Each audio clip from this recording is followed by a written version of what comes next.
सुरक्षा सूट पहने हुए आदमी ने जब आइसोलेशन का दरवाजा खोला तो सामने का दृश्य देखकर वह दंग रह गया। हवा में रेडिएशन से भरी हुई न्यूक्लियर धूल तैर रही थी। सामने का पुल धमाकों से चकनाचूर हो चुका था। नजर दौड़ाने पर एक भी पूरा शव दिखाई नहीं देता। बंकर में छिपे बचे हुए लोग हैरान भी थे और शुक्रगुजार भी। किसने सोचा था कि यह दुनिया इतनी आसानी से खत्म हो जाएगी। अब से वे जमीन के नीचे 300 मीटर गहरे बंकर में मानव सभ्यता को आगे बढ़ाने की जिम्मेदारी उठाने वाले थे। और इस कहानी का मुख्य किरदार मैक्स तबाही से पहले एक बिंदास और बिगड़ैल अमीरजादा था, लेकिन एक हादसे ने उसकी जिंदगी हमेशा के लिए बदल दी। उस कार एक्सीडेंट में मैक्स ने अपनी मरती हुई गर्लफ्रेंड को छोड़कर खुद बचने की कोशिश की और इसी लापरवाही से हुई हत्या के लिए उसे 5 साल की कैद की सजा सुनाई गई। जेल में आने के बाद मैक्स गम और ग्लानि से टूट चुका था। उसके पास जो अपार दौलत थी उसने उसे कोई सुविधा नहीं दी, बल्कि उसे सबके तानों और जुल्म का पहला निशाना बना दिया। फिर एक दिन उसके कैदी साथियों ने उसे जबरन एक वॉशिंग मशीन में ठूंस दिया। वहां मौत जैसी पीड़ा उसने पूरे 16 मिनट तक सही। जब उसे बाहर निकाला गया तो मैक्स को लगा उसकी जिंदगी का सारा दुख खत्म हो चुका है। उस पल वह जैसे दोबारा जन्मा हो। लड़खड़ाते हुए खड़ा हुआ और जुल्म करने वाले कैदियों के सामने जोर से हंस पड़ा। उसकी यह अप्रत्याशित प्रतिक्रिया सबको भा गई। उसी दिन से मैक्स पर किसी ने हाथ डालने की हिम्मत नहीं की। उसने खुद को बदलना शुरू किया। रोज कड़ी मेहनत और सख्त ट्रेनिंग में लग गया। हर खेल और प्रतियोगिता में उसका शानदार प्रदर्शन उसे धीरे धीरे सबकी इज्जत दिलाने लगा। इस नए माहौल में मैक्स अपने दर्द को भूलने लगा था, मगर खुशी के दिन ज्यादा नहीं टिके। जेल में आए सिर्फ 3 साल हुए थे कि अचानक उसे सजा कम होने की सूचना मिली। जेल की सजा के दौरान अच्छे व्यवहार की वजह से अब मैक्स तुरंत रिहा हो सकता था। कैदियों की गूंजती तालियों और शोरगुल के बीच यह शख्स शान से जेल के बाहर निकल आया। दरवाजे पर खड़े अपने पिता राफा को देखकर मैक्स का चेहरा बिल्कुल ठंडा और बेरुखा था। असल में उस कार हादसे के बाद से ही बाप बेटे के रिश्ते पूरी तरह टूट चुके थे। अचानक 2 लड़ाकू विमान उनके सिर के ऊपर से गुजरे।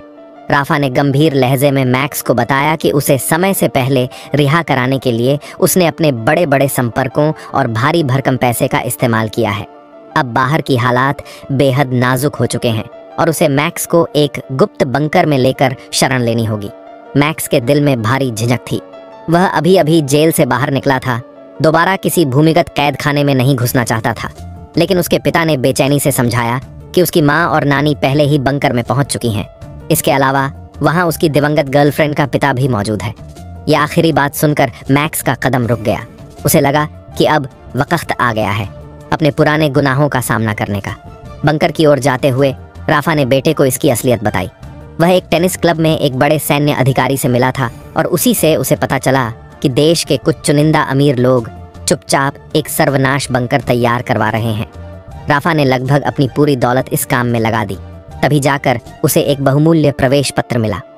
आज सुबह ही बंकर के प्रबंधक से संदेश आया था कि दुनिया की हालत पूरी तरह काबू से बाहर होने वाली है, इसलिए सभी निवासियों को तुरंत बंकर में प्रवेश करने का आदेश दिया गया। जैसे ही बाप बेटा हेलीकॉप्टर में बैठे, तुरंत ही उन्हें सिविल एविएशन कंट्रोल से नोटिस मिला। लगता था कि बंकर प्रबंधक की चिंता बेबुनियाद नहीं थी। बंकर का स्थान गुप्त रखने के लिए उड़ान के दौरान सभी यात्रियों को आंखों पर पट्टी बांधने का आदेश दिया गया। हेलीकॉप्टर अंततः झील के बीच बनी एक पुल पर उतरा। स्टाफ ने पिता पुत्र को लिफ्ट के प्रवेश द्वार तक पहुंचाया। ये बंकर जमीन के नीचे 300 मीटर गहराई में बनाया गया था, जो कि 4.5 करोड़ साल पहले बने गुफा तंत्र पर आधारित था। यह अधिकांश परमाणु हमलों का सामना करने में सक्षम था। इसके अलावा बंकर के नीचे एक प्राकृतिक गैस क्षेत्र भी मौजूद था, जो 45 परिवारों की 10 साल तक की जरूरतें पूरी कर सकता था। ज्यादा देर नहीं हुई कि मैक्स और उसके पिता बंकर के रिसेप्शन पर पहुंचे। वहां स्टाफ ने उनका सभी संचार उपकरण ले लिया और समझाया कि यह लोकेशन ट्रैकिंग से बचाने के लिए किया जा रहा है। इस बंकर को बनाने में पूरे 7 साल लगे थे। अकेले भवन समूह की परिधि ही 20,000 मीटर लंबी थी और अंदर की सुविधाएं भी बेहद आधुनिक थीं। यहाँ तक कि निवासियों के कपड़े तक रेडिएशन स्तर और हवा की गुणवत्ता को रियल टाइम मॉनिटर कर सकते थे। वहीं प्रबंधक के नेतृत्व में पीली वर्दी वाली टीम हर समय सेवाएं और सुरक्षा प्रदान करने के लिए मौजूद रहती थी। जब वे उस मीटिंग हॉल में पहुंचे, जिसकी दीवारें बाहरी नज़ारे बदल सकती थीं, मैक्स आखिरकार अपनी माँ और नानी से मिला, लेकिन पिता राफा की नजरें बड़े स्क्रीन पर चल रही खबरों पर टिकी थीं। रूस के रक्षा मंत्री ने आपातकालीन प्रेस कॉन्फ्रेंस बुलाकर घोषणा की थी कि वे कुछ उकसावे वाली कार्रवाइयों का कड़ा जवाब देंगे। इसके बाद परिवार खाना खाने के लिए रेस्तरां की ओर बढ़ा, जहां उनकी मुलाकात संयोग से मैक्स की दिवंगत प्रेमिका के परिवार से हो गई। माहौल अचानक ही बोझिल और गंभीर हो गया। मैक्स ने बेहद सच्चाई से अपनी ग्लानि व्यक्त की, लेकिन प्रेमिका के पिता गिल्मो पूरे समय ठंडा और उदासीन बने रहे। साफ था कि उसने अपनी बेटी के कातिल को अब तक माफ नहीं किया था। बीते दिनों में दोनों परिवारों के रिश्ते बेहद करीबी थे, मगर उस हादसे के बाद सब कुछ पूरी तरह टूट गया। गिल्मो ने शिष्टता से अपनी नई पत्नी का परिचय कराया। असल में बेटी की मौत के सिर्फ 6 महीने बाद ही उसकी पहली पत्नी भी एक कार दुर्घटना में मारी गई थी। गिल्मो काफी बातें करने वाले इंसान थे। उन्होंने जरा भी ऐसा नहीं जताया कि उन्हें मैक्स से कोई नफरत है, मगर मैक्स की दिवंगत प्रेमिका की बहन अशिया इतनी सहज नहीं थी। खाने के दौरान उसने बिना किसी हिचकिचाहट के ताना मारा। आखिर कोई इंसान इतना बेरहम कैसे हो सकता है कि मरती हुई प्रेमिका को अकेला छोड़कर भाग जाए। मैक्स के दिमाग में उस दर्दनाक रात की यादें फिर से ताज़ा हो गईं, लेकिन उसने मुंह से एक शब्द भी सफाई में नहीं कहा। जब माहौल और भी असहज होने लगा, तभी बंकर का प्रबंधक अपने स्टाफ के साथ रेस्तरां में दाखिल हुआ। उसने सबसे पहले एक बुरी खबर सुनाई।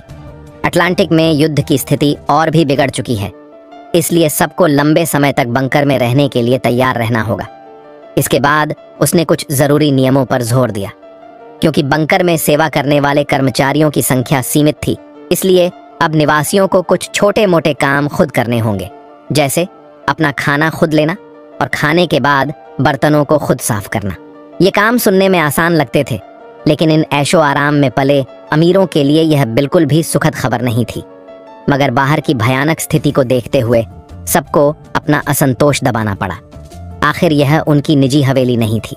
कमरे में लौटने के बाद ऊपर से शांत दिख रहे गिल्मो का सब्र टूट गया। खाने की मेज पर कई बार उसका मन हुआ था कि हाथ में पकड़ी स्टील की कांटे को मैक्स के सिर में घोंप दे। गिल्मो की नज़रों में उसकी बेटी का कातिल एक ढोंगी इंसान था, जो बस अपनी नकली शक्ल दिखाने में माहिर था। नई पत्नी ने गिल्मो को समझाने की कोशिश की, लेकिन नतीजा यह हुआ कि गिल्मो ने उसी पर झल्लाकर डांट लगा दी। उधर जिम में मैक्स की मुलाकात अपनी साली अशिया से हुई।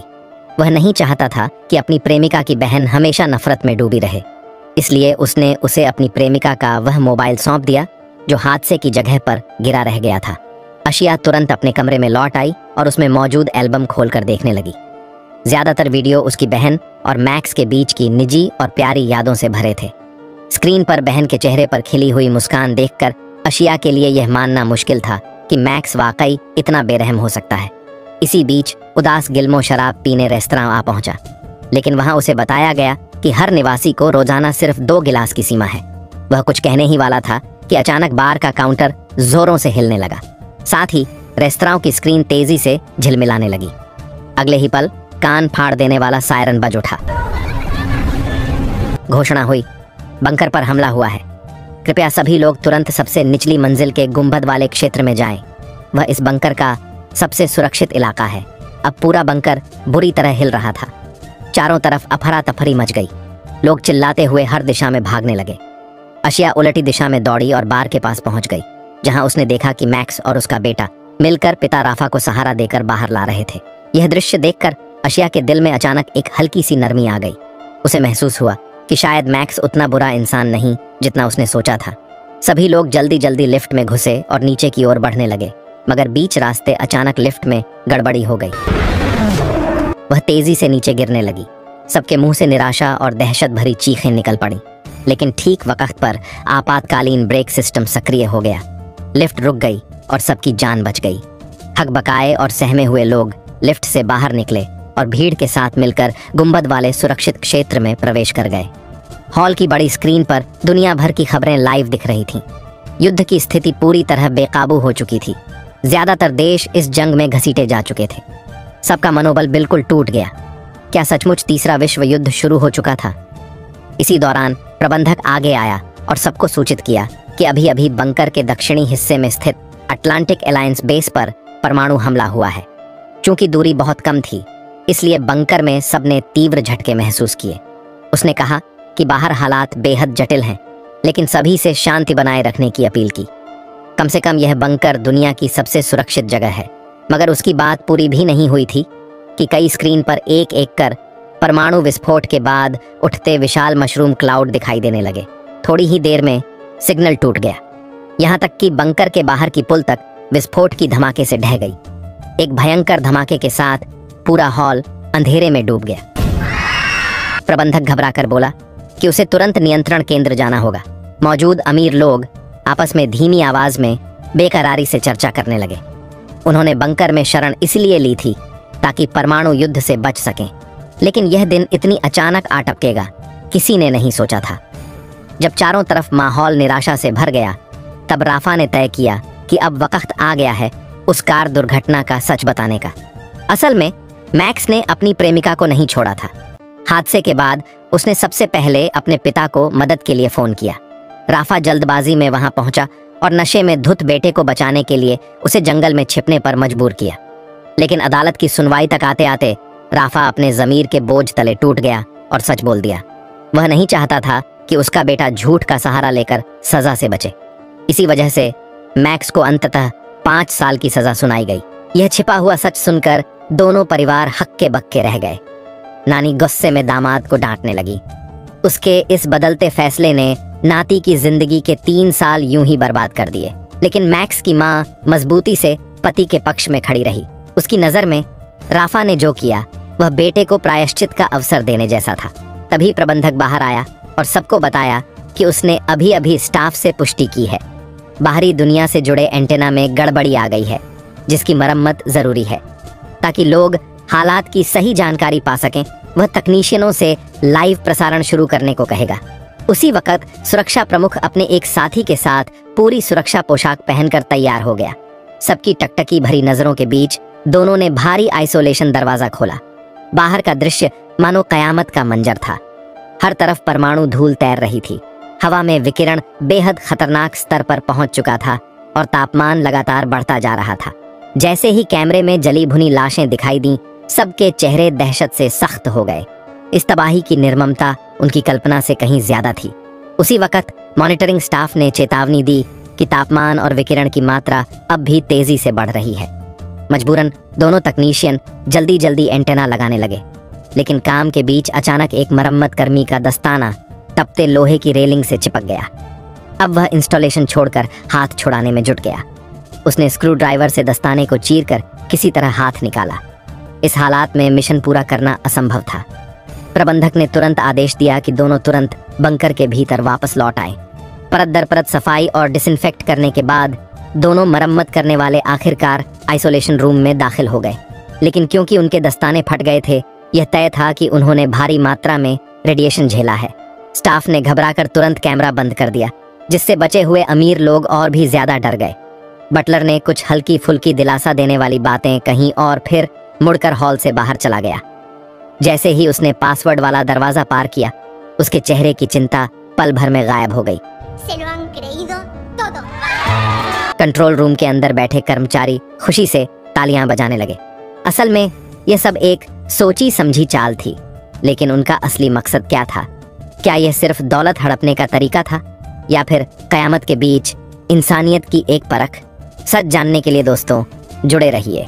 हम अगले हिस्से में मिलेंगे।